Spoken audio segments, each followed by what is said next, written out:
हुनैन मक्का और ताइफ के दरमियान एक वादी का नाम है। इसे ग़ज़वा हौज़न के नाम से भी याद किया जाता है। फतह मक्का के बाद अरब के अक्सर कबाइल ने इस्लाम कबूल कर लिया था, लेकिन चंद ऐसे मुतकब्बर और मुतासिब कबाइल भी थे कि जिनकी इस्लाम दुश्मनी आखिरी हदों को छू रही थी। उनमें दो बड़े कबाइल हौज़न और सकीफ भी थे।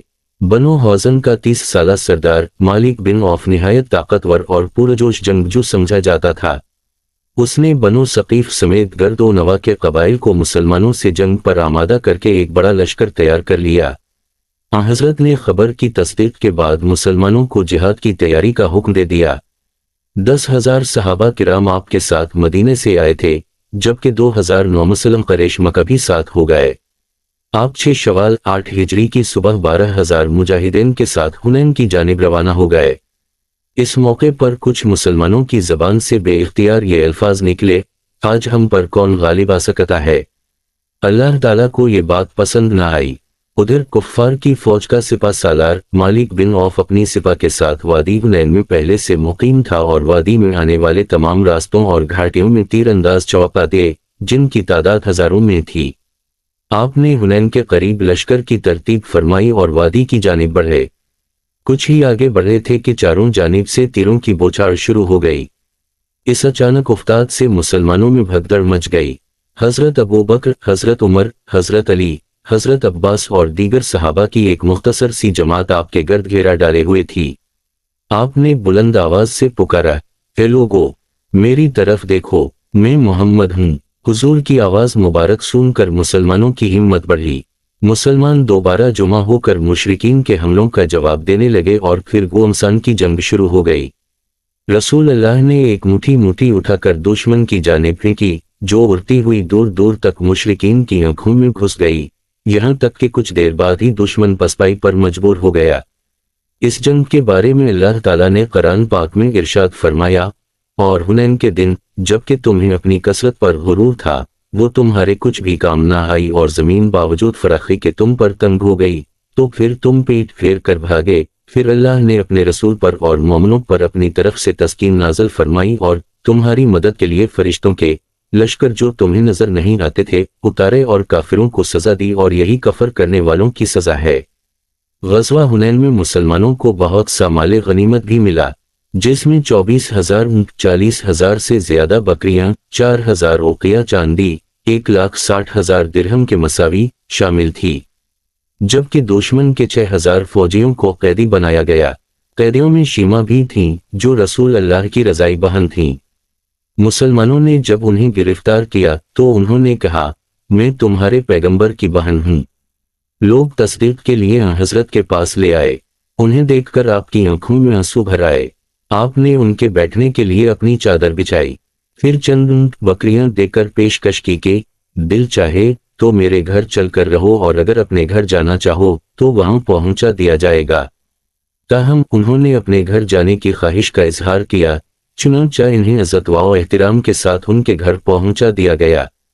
वरीद बिन सिमा कई हजार सिपा लेकर औतास आ गया था। रसूल अल्लाह ने हजरत अब्बू आमिर अशारी को थोड़ी सी फौज देकर भेजा। दोनों फौजों में झड़प हुई, जिसमें हजरत अब्बू आमिर वरीद के बेटे के हाथों शहीद हो गए। हजरत अब्बू मूसा अशारी ने आगे बढ़कर वरीद के बेटे को कत्ल कर दिया। हजरत रबिया बिन रफी ने वरीद बिन सिमा को कत्ल कर दिया, जिसके बाद ये लोग भाग गए। ग़ज़वा ताइफ ग़ज़वा हुनैन में कुफ्फार की फौज का सिपा सालार मालिक बिन औफ मैदान जंग से भागकर ताइफ के एक किले में बंद हो गया था। हजरत ने हजरत खालिद बिन वलीद की इमारत में 1,000 सिपा को ताइफ रवाना किया और फिर आप खुद भी ताइफ तशरीफ ले गए और किले का मुहासरा कर लिया। किले के अंदर से तीरंदाजी की जाती रही, जिससे 12 मुसलमान शहीद और बहुत से जख्मी हुए। चुनांचा हजरत ने किले के चारों जानिब मंजनीक़े नस्ब करवा दी। मुहासरे को 20 दिन हो चुके थे। रसूल अल्लाह को इत्तला मिली कि किले के अंदर साल भर का सामान मौजूद है। चुनांचा हजरत ने एक साहब अलराय सहाबी हजरत नौफल बिन मावी को बुला कर पूछा, तुम्हारी क्या राय है? उन्होंने अर्ज किया, लोमड़ी अपने भट्ट में घुस गई है। अगर आप इस पर डटे रहेंगे तो पकड़ लेंगे और अगर छोड़कर चले गए तो वो आपका कुछ बिगाड़ नहीं सकती। ये सुनकर नबी करीम ने मुहासरा उठाने का हुक्म दे दिया। 6000 कैदियों की रिहाई ताइफ का मुहासरा ख़त्म करके आप चराना तशरीफ़ लाए तो इसी दौरान बनो हौज़न का एक वफ़द बारगाह नबी में हाजिर होकर मुसलमान हो गया। उनमें आपके रज़ाई चचा अब्बू बरकान भी थे। आपकी रज़ाई वालिदा हज़रत हलीमा का ताल्लुक़ उसी कबीले से था। रईस कबीला ने हज़रत से दरख्वास्त की, कैदियों में हमारी ख़वातीन भी हैं, जिनमें से कुछ आपकी रज़ाई खालाएं फूफियाँ हैं। नबी करीम ने जब ये सुना तो फरमाया, ख़ानदान अब्दाल मतलब का जिस कदर हिस्सा है वो तुम्हारा हुआ। ये सुनकर सहाबा भी बोल उठे कि हमारा हिस्सा भी हाजिर है। इस तरह 6000 कैदी उसी वक्त रहा कर दिए गए। हजरत अनी बिन हसनास सरिया की वजह ये थी कि बनो तमीम ने कबाइल को भड़का कर जजिया की अदाई से रोक दिया था। चुनांचे हजरत ने हजरत अनी को 50 सहाबा के साथ बनो तमीम की जानिब रवाना किया। उन्होंने सहरा में मुशरिकीन को जा लिया जो अपने मवेशी चरा रहे थे। मुसलमानों को देखा तो भाग निकले, लेकिन 11 मर्द, 21 औरतें और 30 बच्चे गिरफ्तार हुए, जिन्हें मदीना मुनव्वरा लाया गया। बाद बनो तमीम के 10 सरदार मदीना मुनव्वरा आए और हजरत से अपने कैदी रहा करने की दरख्वास्त की, जिस पर सब रहा कर दिए गए। हजरत कुतबा बिन आमिर कबीला खुसम ने बदहदी की तो रसूल अल्लाह ने हजरत कुतबा बिन आमिर की क़यादत में 20 अफराद को उनकी तरफ भेजा। फरीकैन के दरमियान शदीद जंग हुई, जिसमें बहुत से लोग जख्मी हुए, खुद हजरत कुतबा भी शहीद हुए। हजरत ज़हाक बिन सफीनास सरिया का मकसद कबीला बनु कलाब को इस्लाम की दावत देना था। ताहम उन्होंने न सिर्फ ये कि इनकार किया, बल्कि मुसलमानों से लड़ाई भी शुरू कर दी। इस सरिये में बनु किलाब को शिकस्त का सामना करना पड़ा। हजरत अलकमा बिन मुजरजान हजरत ने हजरत अलकमा बिन मुजरज को 300 अफराद के लश्कर का अमीर बनाकर जादा के साहिल की जानिब रवाना किया। इसकी वजह यह थी कि रसूल अल्लाह को इत्तला मिली कि हबशियों का एक दस्ता जादा के साहिल पर जुमा है और मक्का मुकरमा में लूट मार करना चाहता है। हबशियों को मुसलमानों की आमद की इत्तला हो चुकी थी, लिहाजा वो वहां से भाग गए। अली बिन अबी तालिब रसूल अल्लाह ने हजरत अली को 150 अंसार के साथ कबीला ती का एक बूथ ढाने के लिए भेजा। मुसलमान हातिम ताई के मोहल्ले में जा पहुंचे और बूथ गिरा दिया। वहां के लोगों को कैदी भी बनाया, जिनमें हातिम ताई की साहबजादी भी शामिल थी। कैदियों को बारगाह रिसालत में पेश किया गया तो हातिम की साहबजादी ने अर्ज किया, या रसूल अल्लाह, मेरे वालिद हातिम का इंतकाल हो चुका, भाई फरार हो गया, मैं ज़ईफ हूँ, आप मुझ पर एहसान फरमाएं और मुझे आज़ाद कर दें। उसने दूसरे दिन फिर रहम की दरख्वास्त की। तीसरे दिन भी यही बात दोहराई। इस मर्तबा आपने इस बुढ़िया को आज़ाद कर दिया।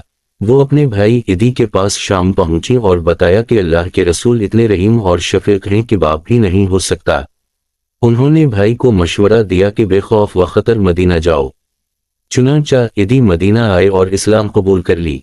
ग़ज़वा तबूक मदीना मुनव्वरा से दमिश्क की जानिब सफ़र करें तो दरमियान में तबूक नामी शहर है। जंगे मोता गुरूर व तकब्बुर के नशे में मदहवश रूमी बादशाहत के लिए एक तल्ख तजुर्बा और आने वाले खतरात का पेश ख़ैमा थी। मुसलमानों के कदमों की धमक और तलवारों की झुनकार उन्हें अपनी अजीम अलशान मुमलिकत की सरहदों पर बढ़ती सुनाई दे रही थी। चुनांचा रूमी सल्तनत की बका के लिए कैसरे रूम ने एक बड़ी फौज की तैयारी का हुक्म दे दिया।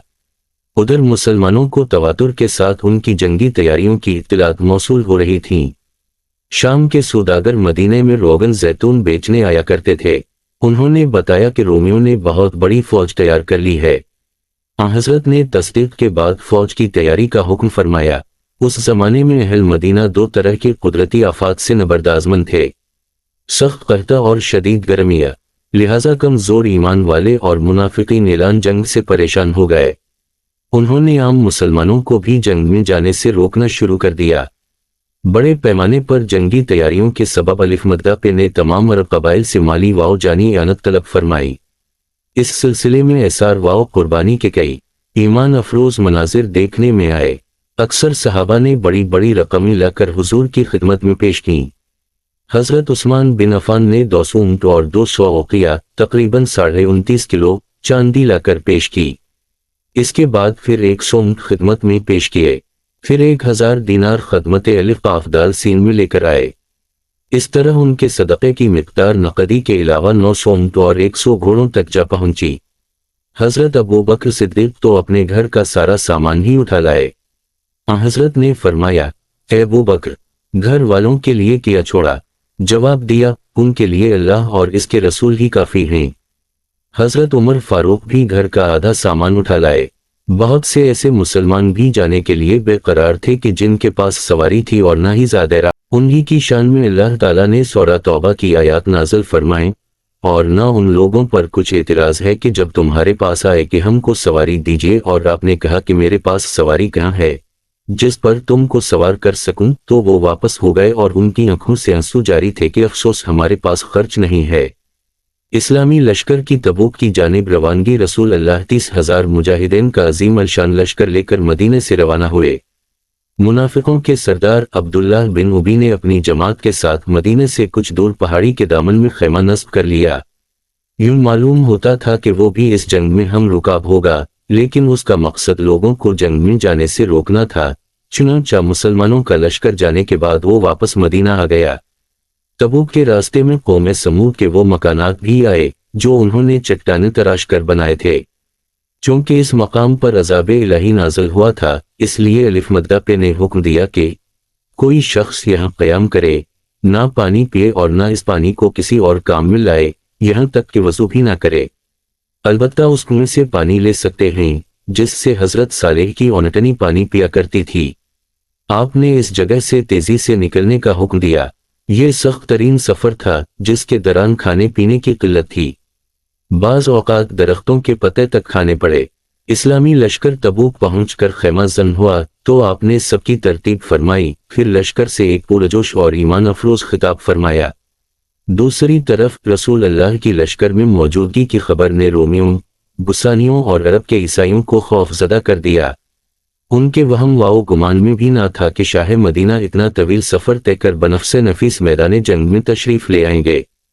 کسی میں مقابلے کی ہمت نہ تھی اور وہ سب میدان جنگ سے غائب ہو گئے۔ رومی فوجوں کی اس بزدلی نے خود روم کے زیر اثر علاقوں اور عرب قبائل پر مثبت اثرات مرتب کیے۔ تبوک سے واپسی پر پرجوش استقبال۔ جب آپ تبوک سے واپس ہوئے اور مدینے کے قریب پہنچے تو لوگ عالم شوق میں استقبال کو نکلے۔ اس وقت لڑکیاں یہ اشعار گا رہی تھیں، ودا کی گھاٹیوں سے ہم پر چاند طلوع ہوا، جب تک اللہ کو پکارنے والا دنیا میں کوئی باقی ہے، ہم پر اللہ کا شکر فرض ہے۔ حضرت رجب میں تبوک روانہ ہوئے اور رمضان میں واپس تشریف لائے۔ اس طرح رسول اللہ کی حیات مبارکہ کا یہ آخری غزوہ 50 دنوں میں مکمل ہوا۔